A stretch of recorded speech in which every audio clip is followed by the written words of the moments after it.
Le thème que nous avons retenu pour cette présentation est formulé comme suit: de la femme en question. Nous allons découvrir ensemble ce que la parole de Dieu nous enseigne au sujet de la femme. Et pour cela, nous allons examiner en premier lieu ce qui est écrit dans Ecclésiaste chapitre 7, verset 26, et nous lisons: « Et je trouve plus amère que la mort, la femme, car elle est un piège, son cœur un filet et ses bras des chaînes. Qui plaît à Dieu lui échappe, mais le pécheur s'y fait prendre. » Qu'est-ce que la parole de Dieu veut nous faire comprendre ici? C'est-à-dire que la femme peut provoquer, elle peut séduire, et elle a un pouvoir de séduction très élevé. Et après avoir mûri son plan sordide dans son cœur, elle ouvrira ses bras vers vous, et vous pouvez ainsi tomber dans son filet pour commettre le péché avec elle. Elle constitue donc un piège si vous ne faites pas attention. Et l'homme de Dieu doit pouvoir résister à toute tentation malsaine d'où qu'elle vienne pour éviter le péché et ainsi éviter la mort, car le péché, c'est la mort. Évidemment, ce que nous venons de dire ne concerne pas un couple marié. Mais nous allons voir dans ce cas-ci que la parole de Dieu a aussi un autre regard sur la femme. Et nous lisons dans Proverbes chapitre 19, verset 14. « Une maison et du bien sont l'héritage paternel, mais c'est Yahvé qui donne une femme de sens. » L'homme peut hériter des biens matériels de ses parents à un moment donné de sa vie, mais quant à la femme de sens ou la bonne femme, seul Dieu peut vous la gratifier.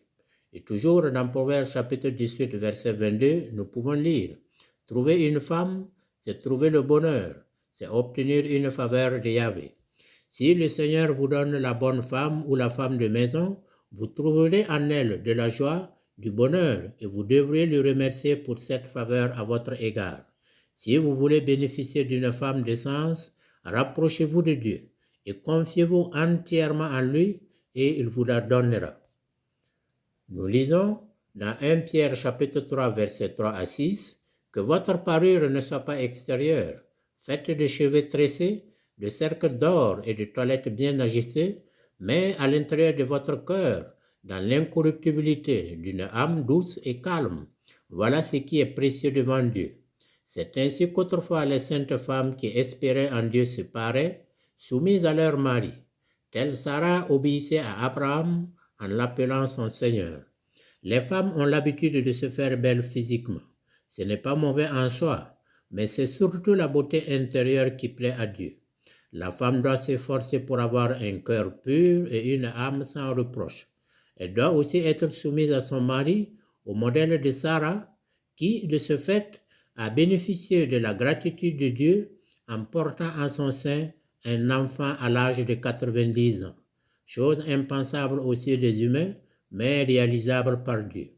Si la femme a la volonté, la détermination et l'engagement de plaire à Dieu à travers son mari, Dieu sera là pour l'accompagner. Et la suite, nous voyons dans 1 Pierre chapitre 3 verset 7 où il est écrit: « Vous pareillement, les maris, menez la vie commune avec compréhension, comme auprès d'un être plus fragile, la femme. Accordez-lui sa part d'honneur, comme co-héritière de la grâce de vie. Ainsi vos prières ne seront pas entravées. » Le mari doit considérer la femme comme un partenaire qui est plus fragile et qu'il faut protéger et lui accorder toute la compréhension et tout l'honneur possible. Nous devons du respect et de la gloire à nos épouses. C'est en cela que nos prières seront entendues par Dieu pour que le couple dans le Christ puisse bénéficier de la grâce divine. Et nous lisons dans 1 Corinthiens chapitre 11 versets 11 à 12, « Aussi bien, dans le Seigneur, ni la femme ne va sans l'homme, ni l'homme sans la femme. Car, de même que la femme a été tirée de l'homme, ainsi l'homme naît par la femme, et tout vient de Dieu. Ève a été créée à partir d'une côte d'Adam, mais par la suite, toute vie humaine sortira de la femme. Dieu a complexifié et divinisé le rapport entre l'homme et la femme pour montrer que l'une vient de l'autre et vice-versa, et on ne peut pas imaginer l'un sans l'autre. Il y a considération et complémentarité réciproque entre l'homme et la femme. Et nous continuons en lisant dans 1 Corinthiens chapitre 7 versets 13 à 14. « Une femme a-t-elle un mari non croyant qui consente à cohabiter avec elle, qu'elle ne répudie pas son mari. En effet, le mari non-croyant se trouve sanctifié par sa femme et la femme non-croyante se trouve sanctifiée par le mari croyant. Car, autrement, vos enfants seraient impurs alors qu'ils sont saints. Et dans Genèse chapitre 2 verset 24, il est écrit: c'est pourquoi l'homme quitte son père et sa mère et s'attache à sa femme et ils deviennent une seule chair. L'enseignement qui est donné ici, c'est que devant Dieu, après le mariage, l'homme et la femme constituent une seule chair et les deux deviennent une personnalité divine. Il suffit alors que l'un du couple soit croyant et pratiquant de la parole du Seigneur pour que toute la famille, y compris les enfants, bénéficie de la grâce divine. Évidemment, ça sera encore bien indiqué si tous les membres de la famille sont pratiquants des enseignements du Christ. Et dans 1 Corinthiens chapitre 11 verset 3, nous pouvons lire: je veux cependant que vous le sachiez. Le chef de tout homme, c'est le Christ. Le chef de la femme, c'est l'homme. Et le chef du Christ, c'est Dieu. Il y a une hiérarchisation qui est faite ici pour indiquer à la femme que dans la famille, l'homme est le chef, et cela voudrait dire que c'est lui qui occupe le premier rang, c'est lui qui détient l'autorité principale. Autant la femme doit être soumise à son mari, autant le mari doit être soumis au Christ, et la famille se trouve ainsi sanctifiée. Et ce n'est pas tout. L'homme aura également à rendre compte au Christ de la gestion de sa famille. C'est un devoir et une obligation divine. Et dans Hébreux chapitre 13, verset 4, nous pouvons lire que le mariage soit honoré de tous et le lit nuptial sans souillure, car Dieu jugera fornicateurs et adultères.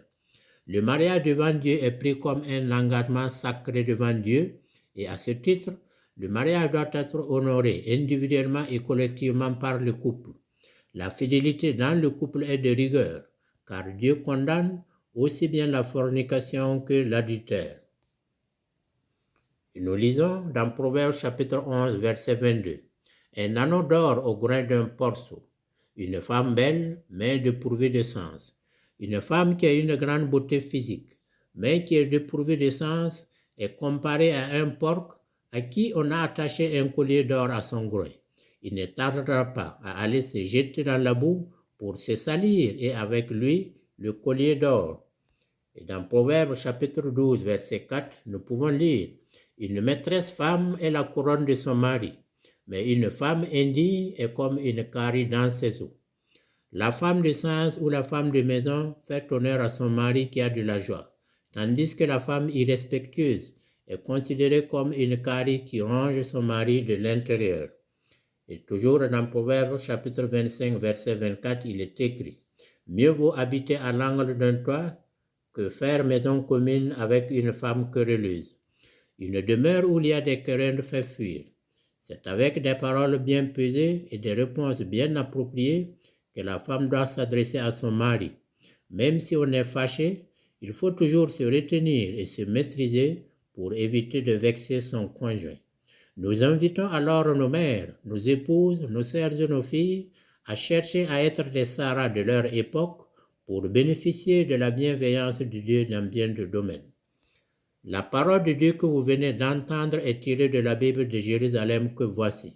C'est à travers cette Bible que Dieu nous a fait les révélations sur la femme et vous pouvez y tirer d'autres enseignements de grande valeur sur Dieu et sur la vie en général. Toutes celles et tous ceux qui nous suivent présentement, libérez et préparez vos cœurs pour recevoir le Saint-Esprit qui illuminera votre vie.